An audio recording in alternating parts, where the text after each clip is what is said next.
दोस्तों आज हम बात करेंगे प्रॉपर्टी से संबंधित। तो अगर आप प्रॉपर्टी बेच रहे हैं दोस्तों, कोई मकान दुकान या कोई भी आप बेच रहे हैं, तो खरीदार की आप 5 बातें बिल्कुल नहीं मानना है।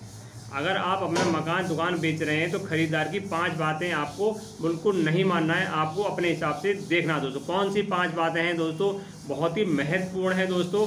आप वीडियो को अधिक शेयर और लाइक कर देना दोस्तों, अच्छी लगे दोस्तों। हाँ आज बताएंगे, बहुत ही एक बात आपको 1-1 लाख रुपए की होगी दोस्तों। 5 बात आपने अगर मान ली तो आपको बीच में इसमें कोई पछताना प्रॉपर्टी बेचते समय नहीं पड़ेगा दोस्तों।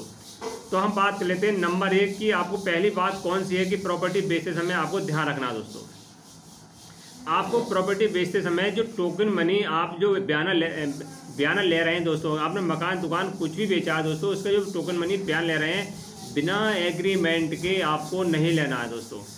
आपको क्या होता है, मान लो आपने टोकन मनी पहले ले लिया, नगद ले ली दोस्तों, उसमें क्या होता है जब एग्रीमेंट होता है दोस्तों, उसमें क्या होता है आप कुछ लिखवा रहे हैं और खरीदार कुछ बेचा कुछ लिखवा रहा है दोस्तों, इनमें डिस्ट्रीब्यूट हो जाता है दोस्तों, उनमें मनमुटाव होता है दोस्तों और सौदा बिगड़ जाता है दोस्तों। तो आपको ध्यान रखना है कि आपको पैसा जो आपको टोकन मनी लेनी है तो सबसे पहले आपको कचहरी में जाके नोटरी पब्लिक वकील से पहले अपने दोनों की तरफ के विचार उसमें लिखवा लें दोनों, कि हम क्या चाहते हैं वो क्या चाहते हैं, कितने का मकान बिका है, कब तक खाली कराना है, कब रजिस्ट्री होगी, पूरी जानकारी एक बात आप एग्रीमेंट में लिखवा लें दोस्तों।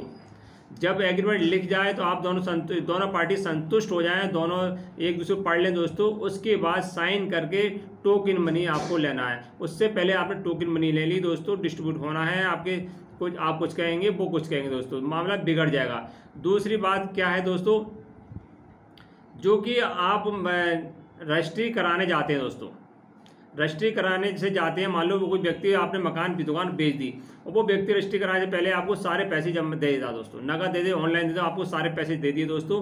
अब वो कहता है कि मुझे मकान या दुकान पे कब्जा करा दीजिए, जो प्रॉपर्टी आपने बेची है उस पर कब्जे, वो चाहता है कि रजिस्ट्री में 6 महीने बाद करा लूँगा या किसी 2 दिन बाद करा लूँगा, अब वो चाहता है कि मुझे कब्जा दीजिए। दोस्तों ऐसा बिल्कुल मत करना, जब तक आपकी प्रॉपर्टी रजिस्ट्री नहीं हो जाए दोस्तों, कचहरी में जाकर रजिस्ट्री नहीं हो जाए, तब तक आपको अपनी प्रॉपर्टी से कब्जा खाली नहीं करना है।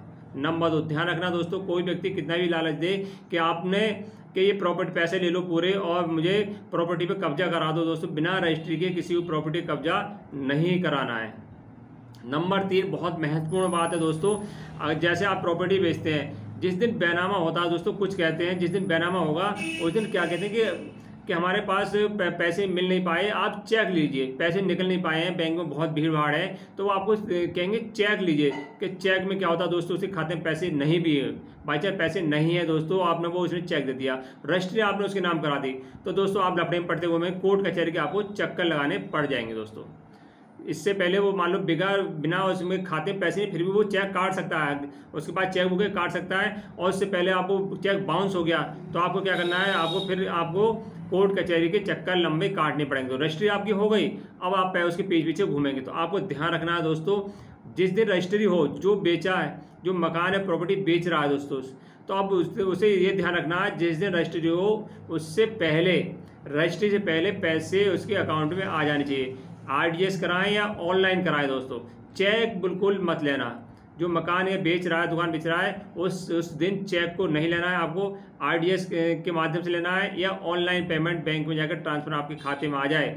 जब वो पासबुक के एंट्री करा के आपको दिखा दे और प्लस वो आपके खाते में जो आपके पैसा डाला उस खाते में पैसा आया, तभी आप रजिस्ट्री कराएं, उससे पहले रजिस्ट्री नहीं कराएं, नहीं तो आपकी रजिस्ट्री फ्री पॉइंट में मकान दुकान चली जाएगी दोस्तों। कभी कभी ऐसा होता है पैसे नहीं आ पाते हैं दोस्तों, चेक दे दिया या कुछ किसी कारण से पैसे नहीं आए, RDS करा दिया तब भी नहीं आते, कभी कभी शाम तक नहीं आते दोस्तों। उसका ध्यान रखने, जब तक पैसा नहीं आए आपको रजिस्ट्री नहीं करानी है किसी की, मतलब जब तक पैसा आ जाए, चाहे एक दिन वेट करना पड़ जाए, आपको अगले दिन की तारीख मिल जाए, जब तक नहीं आए तब तक उसमें आपको आगे कदम नहीं बढ़ाना दोस्तों। अगला पॉइंट है दोस्तों, बहुत ही महत्वपूर्ण है कि आपको क्या करना है कि जब रजिस्ट्री होती है दोस्तों, उससे पहले कि 50 लाख से बड़ी संपत्ति होती है, जब रजिस्ट्री देखा होगा कि आपने 50 लाख से बड़ी संपत्ति, उसको TDS जमा करना पड़ता है 1%। 1% टीडीएस जमा करना था होता है दोस्तों।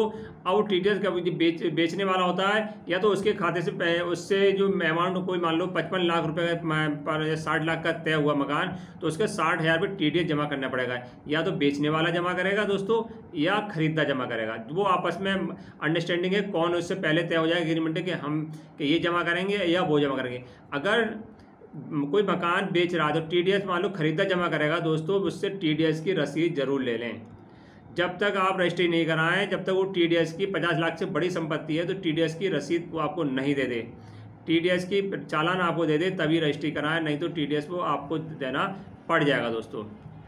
और एक पॉइंट और है दोस्तों, मकान बेच रहे हैं आप तो ध्यान रखें कि मकान बेच रहे हैं तो एक पॉइंट आपके लिए भी है, बेचने वाले के लिए। अगर मकान बेच रहे हैं दोस्तों तो आप ध्यान रखें कि जो बेचने से पहले जिस दिन रजिस्ट्री हो उससे पहले जो मकान में किराएदार या कोई दुकानदार रह रहा है, दुकान कर रहा है दोस्तों, उससे एग्रीमेंट जो बनवाए तो उस हिसाब से कहें, उससे खाली करा के तभी बेचें। अन्यथा क्या होता है कि जो यह खरीदार भी जब ही उसे रजिस्ट्री कराए जब मकान दुकान खाली मिले दोस्तों।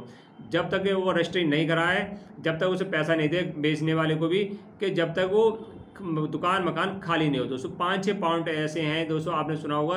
अगर आपने ये मान लिए तो आपको कोई भी पछताना नहीं पड़ेगा दोस्तों। ये ध्यान रखें, रजिस्ट्री से पहले क्या क्या नियम शर्तें, क्या क्या हमें सब एग्रीमेंट लिखवा लें दोस्तों, उसके बाद ही रजिस्ट्री करानी चाहिए। ये 5 पॉइंट हैं दोस्तों। अगर आपने ये मान लिए तो ज़िंदगी में मकान दुकान बेचते समय आपको कोई भी पछताना नहीं पड़ेगा। वीडियो अच्छे लगे लाइक एंड शेयर कर देना। जय हिंद, जय भारत।